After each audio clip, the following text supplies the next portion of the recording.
Le miel de Manuka. Alors, est-ce que c'est vraiment un trésor, une exception, ou alors c'est de la foutaise?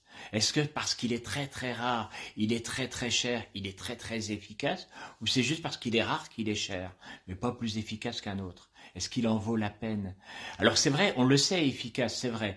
Il est efficace sur les cicatrices, qu'il est efficace, cicatrices superficielles, et aussi sur les brûlures. Mais est-ce qu'il est plus efficace qu'un autre? Ça c'est une question, parce qu'en tout cas, ce qui est sûr, c'est qu'il est beaucoup plus cher qu'un autre. Alors c'est vrai qu'il est cher parce qu'il est rare, parce qu'il vient de loin, il vient de Nouvelle-Zélande, il vient d'Australie, mais est-ce que ça nous donne quelque chose de plus efficace?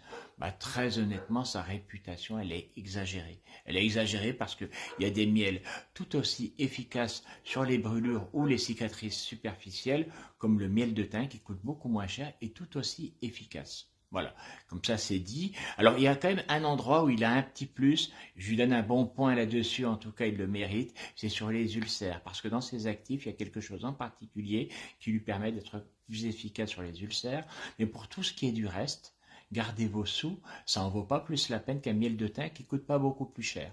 Voilà, donc on en a fait une exception, quelque chose d'extraordinaire parce qu'il nous vient de très loin et surtout parce qu'il est très cher. Et ça donne justement ce sentiment qu'il sera meilleur parce qu'il est cher, ce qui est complètement faux. Voilà, à très vite, à très bientôt pour d'autres conseils, d'autres informations. Pensez à vous abonner et à partager. Partagez cette info, vous allez peut-être faire des économies à quelqu'un d'autre. Allez, à très vite, salut.